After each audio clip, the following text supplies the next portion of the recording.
Hi everyone. I'm making this video to show you how to take care of your hands and your feet because we often neglect our hands and our feet and they do so much for us.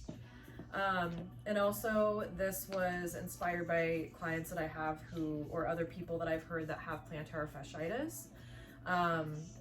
And so I figured since I'm doing a video on that feet, I'm gonna start with the hands. So the first thing that I want to say is self-massage is great. So if your hands feel achy, which oftentimes mine do because I do a lot, we're grabbing and I'm on my hands a lot and I grip weights and stuff like that. So it feels really nice just to get into the muscles in your hands and just massage those out and maybe move down. You can even move up into your fingers and down into your wrists and into your forearms.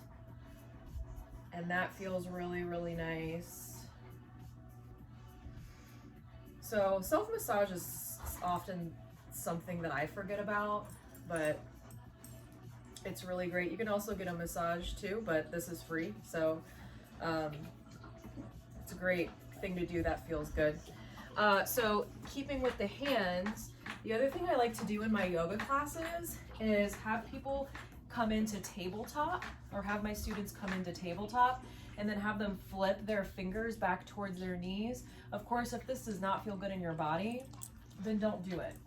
All right. Some people don't have the mobility in their wrists for their hands to be all the way down on the ground, and that's fine. The heels of your hands can be up like this, but either way you should feel a stretch in your fingers probably, and maybe even the backs of your forearms. You can even shift back and forth here. My dog loves to get right in front of the camera when I'm teaching. Go on, bud. Go on, go get your ball. When I'm making a video, he loves to interrupt. So shifting back and forth. This feels really, really good. If you want to make this even more intense, you can step back into a plank. That's putting a lot of weight on the hands though, and that's not going to be for everybody, but if you plank regularly, you might try that. You can even bend the elbows a little bit, bring the heels of the hands up or the bottoms of the hands up, get more into the fingers, stretch that out. Hope you can see what I'm doing here. I think you can. And then roll them down. That feels really good. And then to counter stretch that, excuse me, you'll make fists, put your knuckles together, and then press the backs of your hands down onto the mat. And then from here you can bend and straighten your elbows. And this is going to get this whole front side of your forearm. So that might feel good, and you can shift around here too. Other things that feel really, really good for the hands, in my opinion, is, geez, I don't even know how to explain this. I don't know what this is called, but it's like you're sweeping your pinky and then your middle fingers and then your thumb, and then you're bringing it back out. So if you can see what I'm doing, this also stretches out the hands and the fingers and gets the fingers more mobile. Just feels good to get the hands stretched out. You can even open and close the hands. That feels really good. Sometimes to warm up the forearms, I'll have people do this as fast as they can. That gets pretty spicy pretty quick. You can do things like extend the arm and pull the fingers back. Roll out the wrist. You can even roll out the wrists in different ways. Flex and extend the wrists. So anything that feels good here. And then maybe you give yourself a little massage again. and that might feel good too. So good things for the hands. You can also get these are therapy balls, but you can do like a tennis ball, and it might feel good to like roll out your hands a little bit too.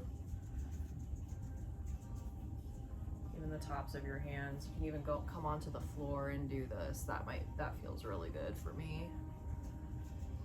So we all do a lot with our hands, and we often tend to neglect them. So give them a little care. I think that's all I have for the hands for right now. And then the feet. So the feet, the first thing that I like to teach, and I teach this a lot in my classes, anybody who's regularly has taken my classes knows about this. You can use blocks for this, especially if you're new to this one. This is called toes pose. So you're gonna tuck your toes and then sit back onto your heels. So the weight of your body is gonna be pressing down into your feet, and it stretches out the bottoms of your feet. This is great to stretch out the bottoms of your feet. This is gonna get pretty spicy pretty quick. I haven't been here long and I'm already feeling it, mainly in my toe area. I have an injury in one of my toes, so I feel it the most there. But you might feel this a lot if you don't have great ankle mobility. So if you need support, you can grab blocks or whatever you have, and you can even lift up your knees a little bit. You can even slide a block underneath your knees, and that takes some pressure off of your feet. It's still, I can still feel it, but it's not as intense as if I had my knees all the way on the ground like this, and already it's getting more and more intense. So I can't even hold this for super long because it really starts to make my toes ache, but it's great. It is great to stretch out the bottoms of your feet. So if you have plantar, fasciitis, I hope I'm saying that right. That's a really good thing to do for that. Another thing that's really good to do, and by the way, after toes pose, you're gonna come forward, land your hands, and just smack out the tops, just tap out the tops of your feet. And that's gonna be like a counter release, and it will probably feel really good. You could even, if this feels good in your body, some people this doesn't work for because it doesn't feel good to them, but if you want to try, you're going to untuck your toes, sit back on your feet, bring your hands back and lift up your knees, and this is stretching out the tops of my ankles all the way down into the top of my foot, and this feels really good. So you can even try doing this one leg at a time if this is too intense, by just bringing one foot down and then kind of shifting your weight back a little bit. This might feel a little bit better if you need to take it a little easier. The other thing I like to do is use a therapy ball. I like to use a smaller therapy ball. If you don't have a therapy ball, use a tennis ball. I would use a tennis ball right now, but my dog thinks that all the tennis balls are his, and he would bug the heck out of me if I demoed this with a tennis ball. I thought about doing it because I thought it would be kind of fun, but to keep the video a little shorter. These are therapy balls. They're in a little sack, so you can either leave them in the little net sack, or you can take the therapy ball out and then stand up and then roll out the bottom of your feet. Again, tennis balls are so cheap, so you can do this with a tennis ball. I just happen to have therapy balls. Therapy balls are also great. You can get them on Amazon. So if you want to invest a little bit more, I don't think they're super expensive. But you're just gonna roll your foot on that ball. And you can put more weight into it if you want more of an intense massage. This feels really nice to get into the arch, get into the toe mounds, even the heel. You can do this sitting down too. You sit in a chair in your office or whatever, and do the other side. You control how intense you want to make this by putting more or less weight on it. this is a really nice massage. It massages out the fascia in the bottom of your foot.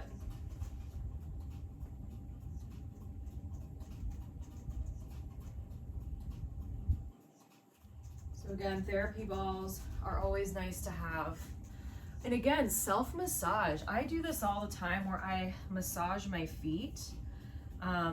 This is the easiest way for me to do it, but you can do it however it feels, in whatever position your legs are in, whatever is the most accessible to you. But I just massage my feet like this, and it feels really, really, really good. I love foot and hand massages. Like I said, I don't do them to myself very often, but sometimes when I get a massage, I have them focus on my hands and my feet because I love it. Because again, we put so much weight on our feet, and I think we just forget. I say we, I forget, and I think most people forget to give our hands and our feet attention. I'm gonna suggest one other thing to do. This is gonna require a strap or a whatever can substitute for a strap. So a belt, a towel, if you have like a longer towel, or if you want to roll up a towel, or whatever you have, really. This is one of my favorite things, and this is what a lot of my students enjoy when I cue this. But you're gonna lay down, you're gonna loop the strap around the arch of one foot, and you're gonna do what's called a Roman sandal. So you're gonna cross the strap at your ankle. Make sure the strap is flat against your skin and not twisted. So it's flat and making a cross. Here, I'll try to show you like this, if you can see.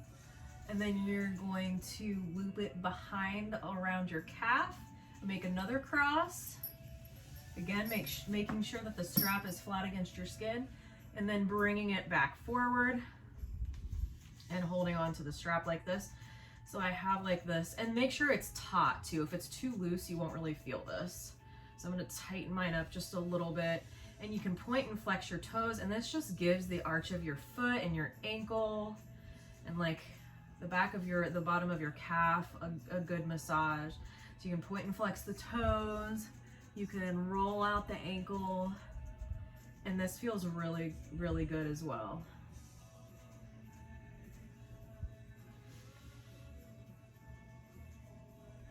All right, and then you'll go and you'll do the other side, do a little switcheroo,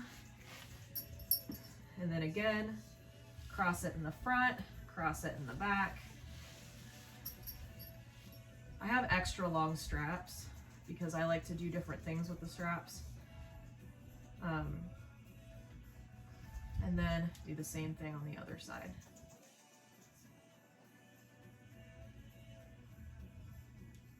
So different things you can do. You can use different props in order to take care of your hands and your feet. Taking a Epsom salt bath also helps. Maybe you take an Epsom salt bath after you do these little stretches and self-massage and stuff like that. And that should help your hands and your feet. Yeah, let me know if you liked this video. If you did, please subscribe to my channel. Let me know what you like. Maybe let me know if there's something else that you do that really helps with helps you with your plantar fasciitis or with your hands and your feet.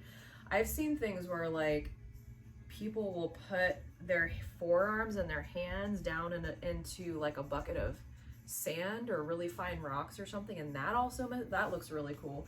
So just different things. Let me know what it is that you do. Let me know if there's something else you want to see that would help you, and reach out to me if you have any questions or need any help with anything. My name is Gary, and I will see you next time. Bye.